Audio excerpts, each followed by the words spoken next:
Everybody, this is Perch, and just to round out the week with a little bit of comic news. Obviously, the conversation that kind of dominated the week was around Warren Ellis, his return to comics, but believe it or not, some other things did actually occur.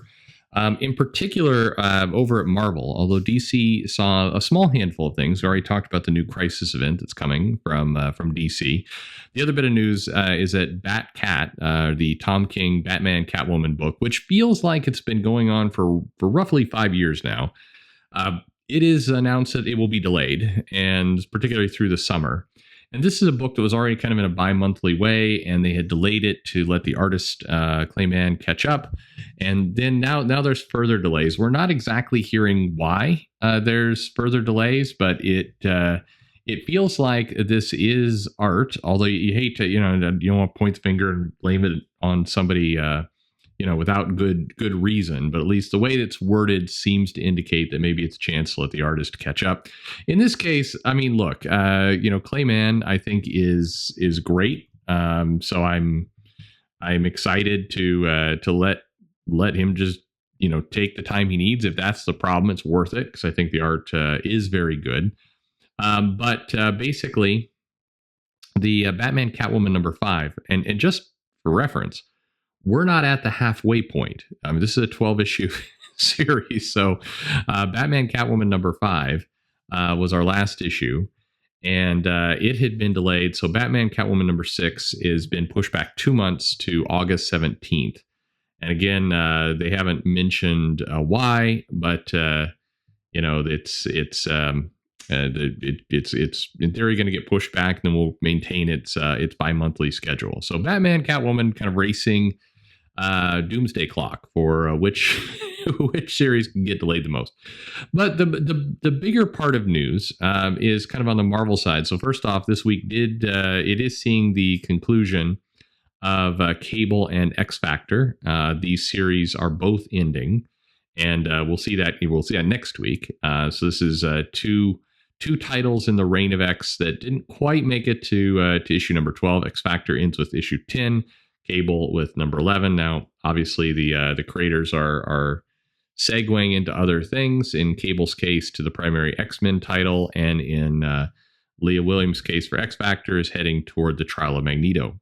And I'm sure there will be something beyond that. But those books both canceled. Meanwhile, in the world of X, we are getting a return of Rob Liefeld to X-Force. But before you get too excited, this is a one-shot. It's called Kill Shot. And it will feature Cable, it will feature Shatterstar, it will feature some of the characters at Major X that Liefeld introduced recently when he did that series about a year and a half ago now. And Venom Pool, because you need a Deadpool and a Venom together. So this is a one shot. I believe that this is being targeted to November. Which is, again, another indication that Marvel's trying to pull out some stops to put some loaded books into this October, November, December timeframe when we're Penguin Random House. So he's saying that Rob Liefeld says this will be X-Force's biggest, wildest, most consequential story ever, which is absolutely not true, but good for him for trying to have a explosive return to kind of the 90s style of X-Force, which I know holds a very fond place in a number of people's hearts. So that comic coming out here relatively soon, this November. So expect to see, again, more things like this while we get more special comics, more special creators. I mean, October is at least supposedly going to feature Chris Claremont back on an X-Men book for Legends. So a lot of kind of creators from the past that I think people have very fond memories of showing back up again.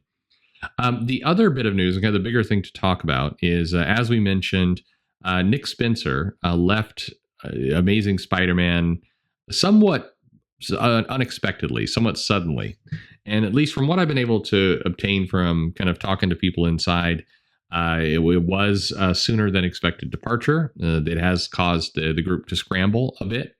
Nobody is saying why the departure, but most signs seem to indicate this Substack deal and Spencer kind of doing that. One would think that a partnership coordinator and somebody who's working in that office would have an easier job of it if they were still writing kind of one of the best-selling ongoing books Marvel has. But, Okay, whatever works, I suppose. But this has caused Marvel, it appears, to scramble a bit.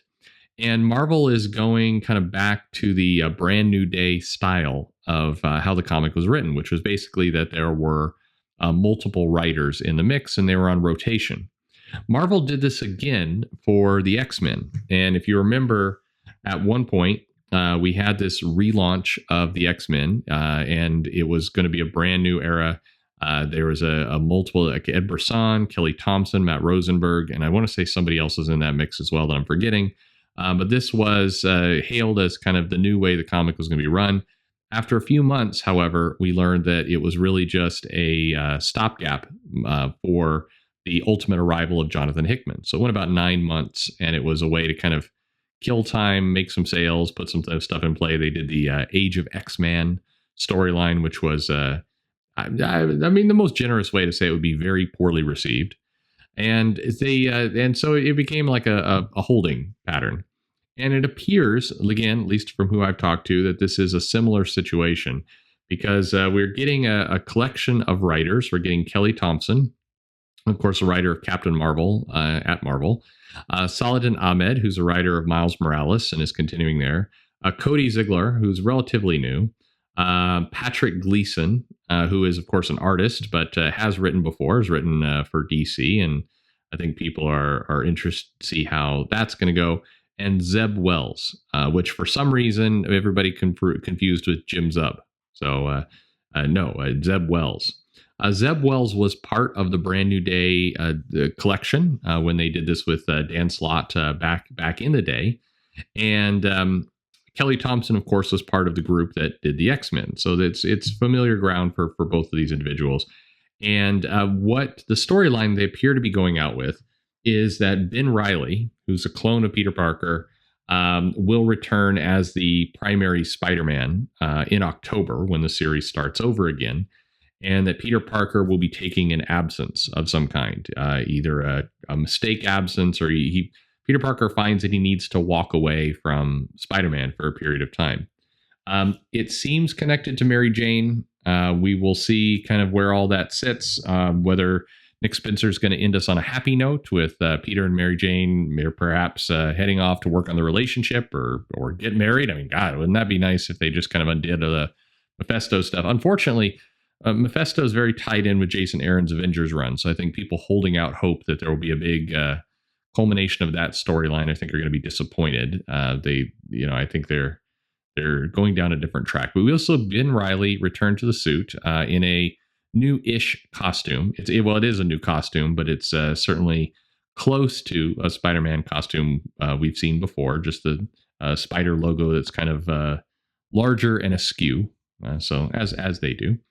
And they're going to also be doing this thrice monthly. So, basically looking at the twice monthly schedule they've had and saying, hold my beer, this is going to be coming out 3 times a month as Marvel works very hard to just take all the money possible in what they're doing. So Spider-Man, a bunch to unpack there. Spider-Man relaunching with this collection of writers who I'm told will not last long, probably through the end of the year, but is not the permanent status quo. There is a bigger artist that they're chasing. We'll get to the biggest rumor here in a moment. But this is a thrice monthly title, 3 times a month, bringing Ben Reilly back in the mix and these writers there. So a number of things. First off, are you sticking with Batman Catwoman? Are you interested in Rob Liefeld returning to X-Force, and how do you feel about that?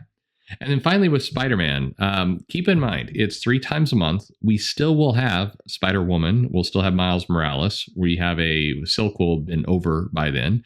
But there's still a number of Spider books out there. Of course, Venom relaunching with Al Ewing. So there's a lot on the table here in terms of Spider-Man. And can the market basically, maintain or deal with a weekly Spider-Man book? Now, some people can point out it's almost been like that for the last couple months. Nick Spencer's run has been double shipped, every month, bi-weekly. It's also felt even more than that at times, as they've had, one shots and crossovers and other things. So there's been plenty of Spider-Man, and for good reason. The title sells probably the highest of the consistently ongoing series they have. It's certainly doing better numbers than the X books at the moment. And I can understand why Marvel would want to go to the bank. That said, groups of writers hasn't always produced the best results, and this is a lot of Spider-Man.